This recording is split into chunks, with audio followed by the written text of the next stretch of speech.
Bonjour tout le monde. Alors aujourd'hui, nous allons parler d'un sujet que je n'avais pas forcément préparé, mais qui me semble opportun. Vous m'avez fait plusieurs demandes par Messenger de savoir quoi faire pour la grossesse. Alors aujourd'hui, on va parler grossesse. Alors, tout d'abord, la grossesse, ce n'est pas une maladie. Même si on est en congé maladie, on peut être en grossesse pathologique, ce n'est pas une maladie. C'est normalement, là aussi, pas de généralité et pas de jugement, quasiment un des plus beaux moments de la femme. La chance merveilleuse de pouvoir donner la vie. Alors, la grossesse, est-ce qu'il faut faire des choses particulières? Alors, tout d'abord, j'aimerais dire que l'on rencontre de plus en plus de troubles de la fertilité qui sont partagés à 50-50 avec monsieur. Lorsqu'il y a un problème pour faire un enfant dans un couple, ce n'est pas forcément la femme qui est responsable. L'homme a 50% de responsabilité. Donc, en aparté, en préambule, si vous souhaitez faire une merveilleuse grossesse, eh bien, il va vous falloir 9 mois pour la préparer. C'est-à-dire tout autant de temps que le moment magnifique de l'accouchement. Et pour ça, il va y avoir des impératifs. C'est-à-dire que on va éviter encore plus les pollutions diverses et variées. On va encore plus prendre soin de son cerveau pour éviter de ruminer. Je vous donne un exemple. Quand est-ce que l'on tombe enceinte? Au moment où on signe les papiers de l'adoption. Ça veut donc dire qu'au moment où vous pensez que vous allez avoir la chance d'avoir un enfant dans votre vie, eh bien vous faites un enfant.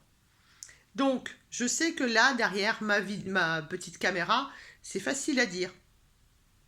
Ok, c'est vrai. C'est plus difficile à faire. Mais pour faire un enfant, il faut arrêter d'y penser. Ensuite, si on veut vraiment mettre toutes les chances de son côté, eh bien, on fait comme je vous le disais il y a quelques minutes, tout simplement, on se prépare. Et ça veut dire qu'on va avoir une alimentation la plus naturelle possible, la plus variée possible et la plus riche en certains micronutriments pour favoriser aussi bien le cycle féminin, la entre guillemets détox du foie, mais aussi la spermatogénèse. On évite bien entendu d'amener un max de toxines, et les toxines, c'est tout ce qu'il y a autour de vous, c'est l'épigénétique, donc c'est les actualités, les mauvaises nouvelles, le stress, les embouteillages, etc., etc. Bien entendu qu'il y a des choses que vous ne pouvez pas enlever. Pour faire un bébé, ben, on l'aimerait bien, mais on ne peut pas quitter son boulot, on ne peut pas empêcher les embouteillages, on ne peut pas empêcher d'avoir l'inventaire du magasin à faire. Alors, on essaye de mettre en place plusieurs choses qui vous aident à gérer votre stress. Et puis, il faut de la lumière. Pour faire un enfant, il faut de la lumière. Il faut marcher, il faut bouger, il faut respirer, il faut profiter de la nature. Tout ça, ça aide beaucoup pour faire un enfant. Voilà, ça c'était la petite aparté. Donc si vous prévoyez, hein, j'ai eu plusieurs consultantes comme ça, de faire un deuxième ou un troisième enfant et que vous avez envie de vous préparer, ben, la naturopathie est apte à vous aider dans tout ça, bien entendu. Mais surtout, pensez-y, parce qu'il va falloir au moins 9 mois. Pourquoi on dit 9 mois? Parce que c'est le temps qu'il faut pour que notre corps soit complètement renouvelé, soit propre pour accueillir la chance merveilleuse de faire un enfant. Maintenant, pendant la grossesse, est-ce qu'il faut avoir une alimentation particulière? Est-ce qu'il faut changer des choses? Alors, si vous avez déjà une alimentation dite naturopathique, je ne dis pas dite singe hein, ou dite restriction, non, non, je parle d'une alimentation variée, équilibrée. Donc, on ne mange pas, vous vous souvenez comment je suis, hein, moi je suis une Robert Masson, en général, je bouscule pas mal les collègues naturopathes, j'ai même eu de merveilleux échanges avec mes anciens professeurs, parce que quand on connaît parfaitement le fonctionnement de notre corps humain, on sait très bien on ne peut pas faire de généralité, qu'on est tous différents et que l'alimentation, elle est en fonction de notre microbiote. Notre microbiote, on l'a eu dans l'endroit où on est né. Et ça vient de qui? Ça vient de notre maman. Comme ça, je fais le lien pendant la grossesse. Donc non, aucune généralité sur l'alimentation. Donc pour la grossesse, on va avoir une alimentation variée, si possible la plus naturelle aussi, puisqu'on va éviter de donner, entre guillemets, des toxines à notre enfant. Et puis, en plus de l'alimentation normale, en fonction des trimestres, on va ajouter des choses. Par exemple, premier trimestre, puisque c'est le développement, on va dire entre guillemets, de tout le système nerveux de votre enfant, qu'est-ce qu'il va falloir prendre? Eh bien, des aliments pour le système nerveux et entre autres les fameux oméga 3. Notre corps est une merveille, vous le savez. Lorsque vous êtes enceinte, si vous êtes en carence, votre bébé ne sera pas forcément en carence. Mais vous le serez énormément après, puisque notre corps étant bien fait, tout ce que vous avez comme réserve va aller pour l'enfant, pour le bon fonctionnement et le bon développement de l'enfant. Donc, pour en revenir aux oméga 3, si vous manquez d'oméga 3, que va-t-il se passer? Eh bien, votre bébé, peut-être, si vous n'êtes pas trop en carence avant, ne va avoir aucun retentissement. Par contre, vous, derrière, vous allez faire ce qu'on appelle un baby blues. C'est-à-dire que vous allez être en dépression. Donc, je rajoute des oméga 3. Et puis, évidemment, je mange de tout. Ça, c'est sûr. Maintenant, au fur et à mesure que vous allez avancer, donc premier trimestre, on est plutôt sur un besoin important d'oméga 3.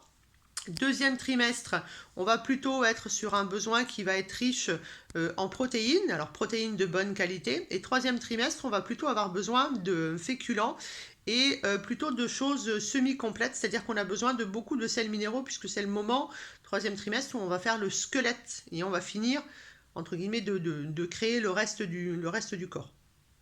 Donc, vous voyez qu'on n'amplifie pas de la même chose en fonction du trimestre. Par exemple, troisième trimestre, je peux vous donner une indication aussi, c'est qu'on a besoin d'au moins 1 litre de liquide de qualité par jour pour renouveler le placenta. Donc ça veut dire qu'il faut boire pour vous, donc vous vous souvenez, c'est 30 millilitres pour votre poids par jour, plus 1 litre pour le renouvellement du placenta. Votre bébé a besoin que vous vous occupiez de lui. Il faut donc lui parler, il faut vous toucher le ventre. Votre bébé est une éponge. Donc, il faut prendre soin de vous 2 fois plus, 3 fois plus, 10 fois plus que vous le faites habituellement, parce que votre enfant va récupérer toutes vos colères, toutes vos peines, toutes vos peurs, etc., etc. La peur, par exemple, ça fait ce que j'ai reçu en consultation il y a 3 mois à peu près, un enfant qui a un problème sur un rein qui est tout petit, qui ne s'est pas développé. Et quand on va rechercher ce qui s'est passé pendant la grossesse, eh bien, la maman a une très très grosse peur. Et voilà, le décodage biologique, c'est très important. Il n'y avait aucune cause, en fait, retrouvée par la médecine allopathique. Voilà pourquoi elle se tournait sur de la naturopathie. Puis surtout, elle voulait apprendre un peu l'alimentation particulière pour sa fille à qui il manquait un rein. Voilà.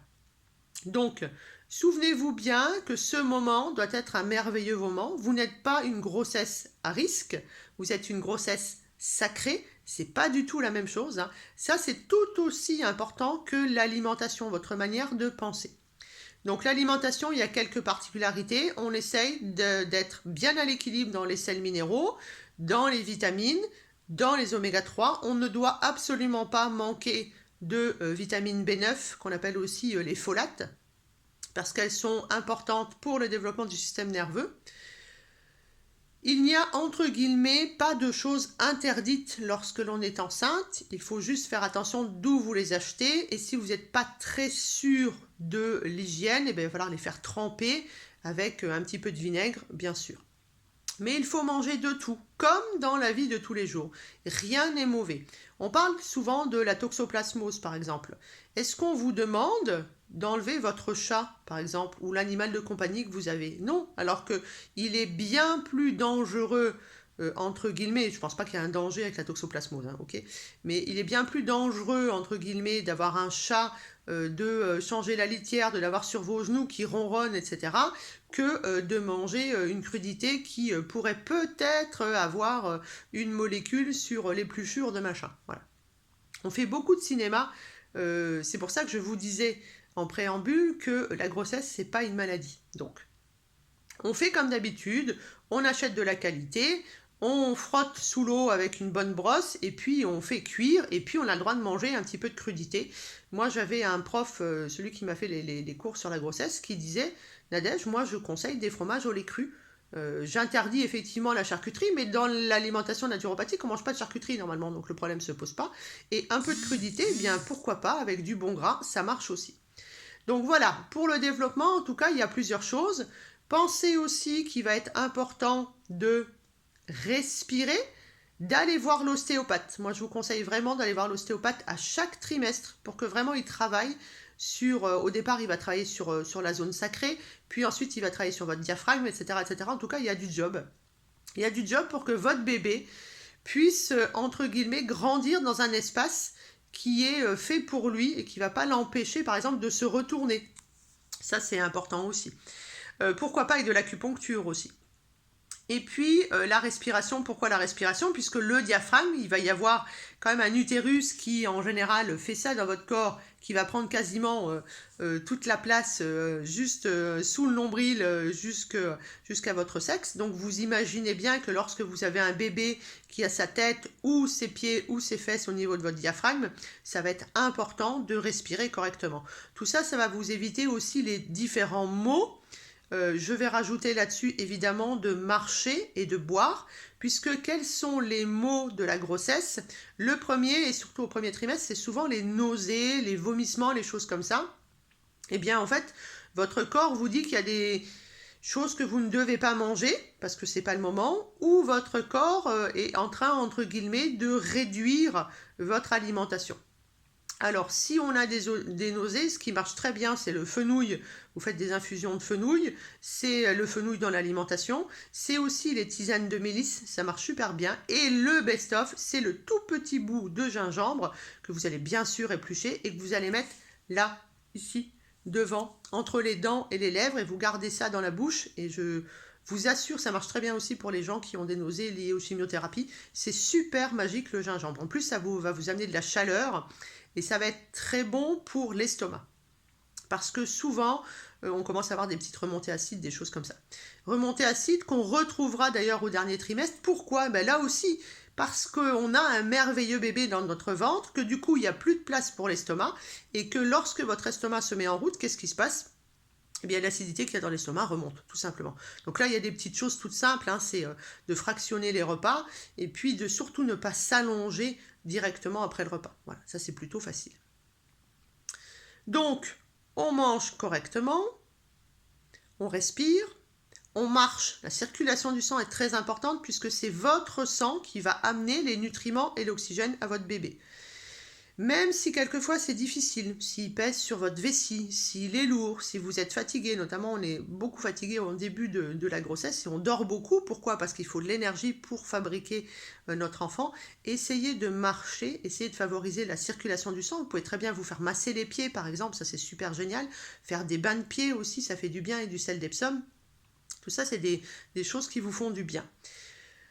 Pour juste revenir sur les petits maux digestifs, donc on a parlé plutôt des nausées, des vomissements, un petit peu des remontées acides, etc. Tout ça, ça se développe dans une consultation de naturo, hein, bien entendu. C'est toujours une vidéo d'information générale que je vous fais. Il y a aussi la constipation. Alors la constipation, elle est là pourquoi? De nouveau pareil, vous avez un bébé qui appuie sur tous vos viscères, donc les choses sont ralenties. Donc on favorise un tout petit peu plus les fibres, ça peut passer par des céréales plutôt complètes à ce moment-là.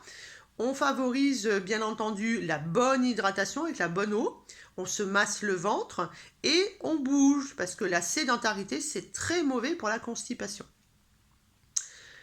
On ne fait pas de détox pendant la grossesse, parce que sinon c'est votre bébé qui va prendre tous vos toxines. D'ailleurs, en général, le premier bébé chez une femme, c'est la première détox. Votre bébé sort souvent, alors là aussi pas de généralité, avec de l'eczéma. L'eczéma, c'est souvent chez le premier de la fratrie parce que il a fait votre cure de détox en fait. Ensuite, importance aussi pour la constipation, mais pour la digestion en général, pour éviter les maux digestifs, c'est d'avoir un microbiote qui fonctionne bien. Et ça passe par quoi? Ça passe par une digestion qui permet une assimilation. Donc il faudra aussi là prendre la peine de voir avec votre thérapeute quels sont les aliments que vous allez pouvoir mélanger, comment vous allez pouvoir effectuer vos repas, est-ce qu'il faut fractionner ou pas fractionner, pour pouvoir avoir une digestion simplifiée qui vous permet d'avoir de l'assimilation. Vous savez que ça permet d'avoir du coup aucune porosité intestinale, donc un système immunitaire qui marche bien, un microbiote qui est au taquet, et puis ça vous évite de dépenser d'énergie et donc d'être fatigué. Donc l'enfant, on sait aujourd'hui qu'il naît... comment je pourrais vous dire ça? Que son système immunitaire naît grâce au vôtre. Alors jusqu'à maintenant, on pensait qu'il arrivait stérile au moment de la sortie du corps. Aujourd'hui, on sait que déjà pendant la grossesse, il va prendre quelques cellules immunitaires de la maman.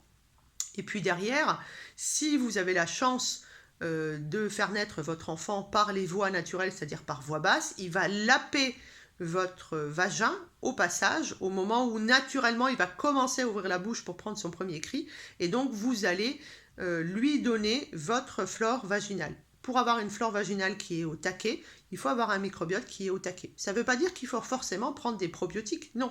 On va favoriser, comme toujours, les prébiotiques, donc la lactofermentation.